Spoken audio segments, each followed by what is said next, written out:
Aceitei um trabalho como caçador de crípticos. Trabalho para uma empresa de remoção de animais em Atlanta.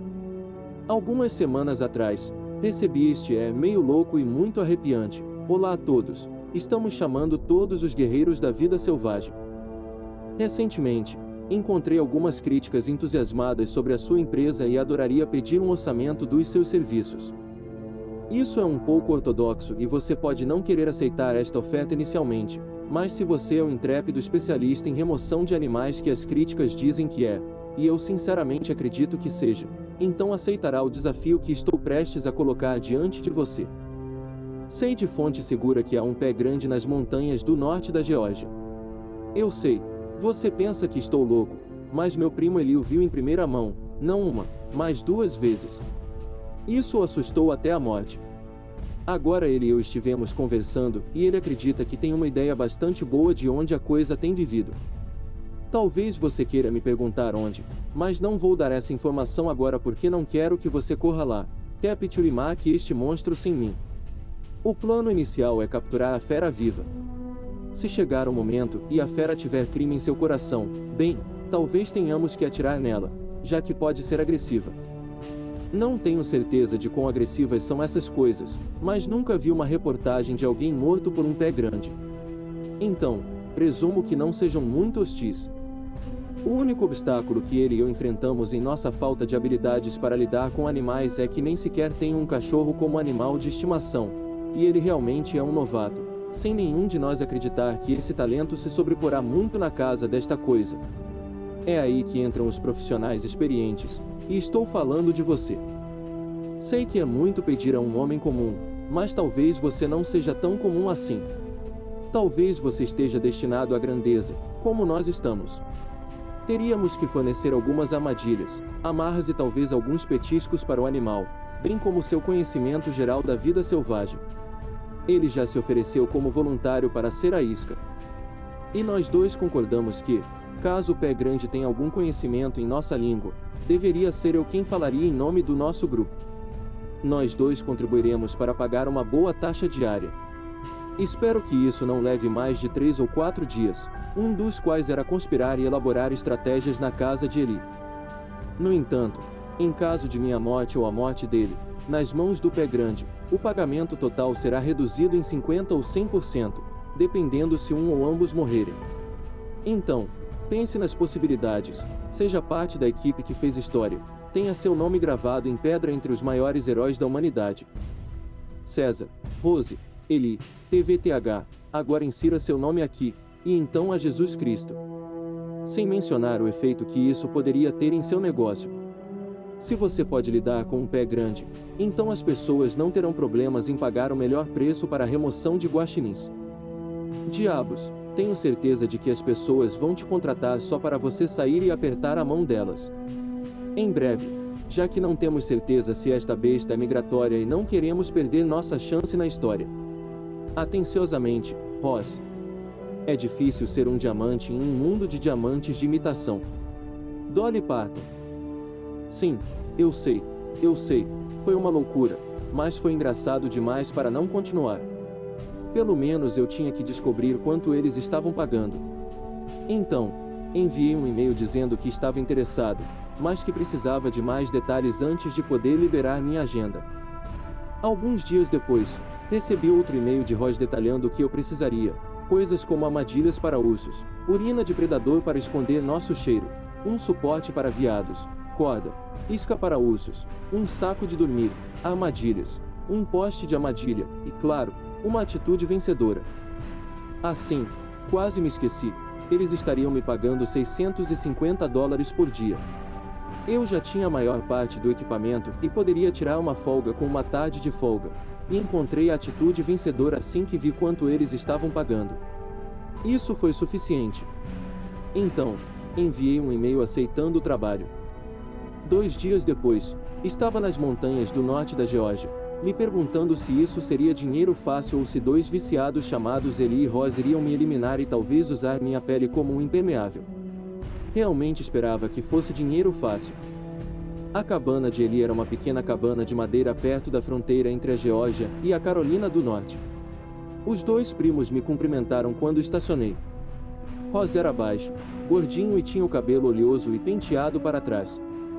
Ele também parecia ser um pouco maníaco, falando muito rápido, perguntando como tinha sido minha viagem, a bela previsão para a semana e como íamos fazer história. Ele temperava cada conversa com citações sobre o conceito de sucesso e grandeza, coisas como alguns nascem com dons especiais, alguns alcançam a grandeza, alguns a recebem como um presente de formatura. E bem, você sabe, Robbie Williams disse isso. Só estou dizendo, garoto, vamos alcançar a grandeza neste fim de semana. Aposto minha bunda nisso. E a propósito, Theodore Roosevelt uma vez disse, é difícil falhar, mas é pior nunca ter tentado ter sucesso. E você sabe o que? Eu sempre digo isso também. Ross era incrivelmente irritante, para ser honesto, não vou mentir, ele era o típico cara da internet que provavelmente soava como um golpista. Ele, por outro lado, não poderia ter sido mais diferente de seu primo. Ele era mais velho, tinha a pele curtida e danificada pelo sol e estava ficando grisalho nas laterais da cabeça. Raramente falava e, quando fazia, era principalmente em declarações curtas e declarativas como sim ou não, ou, menos frequentemente, alguns ditados sulistas estranhos como, ei, Ross, você não tem a sensação de que Deus te deu um ganso, ou acho que o pé grande vai estar mais louco que uma galinha molhada. Essa seria uma longa viagem de 3 ou 4 dias, que insuportável. Na primeira noite, passamos planejando e elaborando estratégias, como Ross disse. A ideia central de seu plano era esta: ele, de alguma forma, o tiraria da caverna em que suspeitava que ele estava escondido. Se o monstro, por algum ridículo milagre, soubesse nossa língua, então Frost iria raciocinar com ele, convencê-lo a, não nos levar cativos ou, eu não sei, tão tolo quanto esse cara era. Eu tinha que admirar sua confiança. Você não acha? E no caso de a criatura ser atraída para o ar livre, e não ter um domínio firme de nossa língua, então eles me disseram para fazer a minha coisa. Mentes incríveis tramando planos incríveis. Ross encerrou nossa sessão de planejamento com outra citação: nunca se alcançou nada grandioso sem perigo. Isso foi dito por Nicolau Maquiavel. Apesar de toda essa loucura, eu tinha que continuar pensando no dinheiro para parar de pensar em quão estúpida era toda essa situação. Aquela noite, dormimos todos na cabana de um quarto. Havia apenas uma cama, então peguei um saco de dormir no chão. Ross pegou a cama e ele sentou-se em uma cadeira perto da janela e bebeu lentamente o licor. A noite toda, não acho que ele tenha dormido. Como eu disse antes, ele raramente falava, mas seus olhos diziam o suficiente. Neste caso, ele estava assustado. Às vezes, percebia um tremor em sua mão quando ele levava o copo aos lábios. Foi a primeira vez que pensei, mesmo que por um breve momento, que esses caras poderiam não estar loucos. Na manhã seguinte, partimos. Levei uma variedade de armadilhas, iscas, laços e sprays. Ross levava um equipamento de acampamento. Eli levava provisões e uma espingarda da qual estive hiperconsciente o tempo todo. Passamos o dia todo sem muita sorte. Periodicamente, Ross parava o grupo e soltava um de seus chamados de pé grande, que soava muito como Arnold Schwarzenegger no meio de um orgasmo. Cerca de 2 horas antes do anoitecer, decidimos parar e acampar para a noite. Deixamos nossas mochilas e começamos a acampar quando ouvimos um alvoroço vindo do fundo da floresta. Ross levou o dedo aos lábios para pedir silêncio. Levantei meu poste de armadilha em preparação e ele apontou a espingarda para os arbustos. A perturbação ficou cada vez mais forte. Os arbustos tremiam e um forte som de tosse acentuou a floresta silenciosa até que o que parecia um gorila saiu da folhagem e correu diretamente para nós. "Pare!" gritou Eli com a arma na mão. O gorila instantaneamente parou e suas mãos dispararam para o ar. Não atire!" gritou. Assim, eu sabia que ele falaria nossa língua. Ross caminhou para frente com uma mão estendida em um gesto de paz. Com a outra mão, ele lentamente tirou um par de algemas de seu bolso traseiro e as manteve escondidas atrás de suas costas. "Ei, não queremos te machucar, criatura. Estamos aqui apenas para fazer amigos", disse Ross. O gorila arrancou o rosto, revelando um homem por baixo que me olhou diretamente. "Brad, é você. Você já foi de férias longe e encontrou seu vizinho andando por aí?" Isso foi muito parecido com isso. Apenas substitua férias por pé grande e vizinho por meu maior concorrente. Ei, Kenny, que diabos? Eu larguei o poste de armadilha e me aproximei dele. Todos parem. Eu conheço esse cara. Então outra voz falou sobre nós. Ó inferno! O que eu disse sobre nunca tirar a máscara? Outro homem estava sentado em uma árvore a cerca de 5 metros acima de nossas cabeças. O maldito pé grande poderia estar nos observando neste exato momento, e bem, você já tirou a fantasia, gênio. Agora foi a vez de ele e Ross se surpreenderem quando se viraram e viram um homem na árvore. Milton. Ross voltou-se para ele com o rosto zangado e o cutucou no peito com o dedo. Ei, Eli, eu te disse para não contar a mais ninguém sobre isso. Agora ele apontou para Milton sentado na árvore. E agora temos nossos concorrentes aqui. Eli estava mostrando emoção pela primeira vez desde que o conheci. Ele apontou para Milton e gritou: Ei, seu lixo, você disse que não acreditava em mim. Você disse que mesmo que fosse verdade, deveríamos deixá-lo em paz. Você disse que não contaria a mais ninguém e olhe para você, aqui estão eles. Milton nos olhou fixamente de sua posição elevada. Sim, bem. Ele se inclinou para a frente e cuspiu no chão abaixo dele. Sua saliva era escura, espessa e cheirava a tabaco de mascar. A coisa é, querida, eu menti para você. Houve mais movimento nos arbustos que atraiu nossa atenção e outro homem irrompeu no acampamento da linha de árvores. Oi, Ross e Eli gritaram ao mesmo tempo. Ei, maldito bastardo, quantas pessoas você contou? Temos metade do condado aqui, perguntou Ross.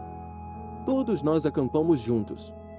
Naquela noite, parece que Milton e Boy eram frequentadores do bar com quem Eli se embriagava de vez em quando. Cerca de uma semana atrás, Eli tinha bebido demais e soltou tudo sobre a criatura, como ela e seu primo a capturariam e se tornariam ricos e famosos da noite para o dia. Rico e famoso era bom demais para Milton deixar passar, não importava o quão extravagante fosse a ideia. A única coisa era que ele não queria dividir o dinheiro com Eli e Ross, então ele conseguiu seu próprio especialista em controle de animais e tentou capturar a besta antes que Eli e Ross pudessem fazê-lo.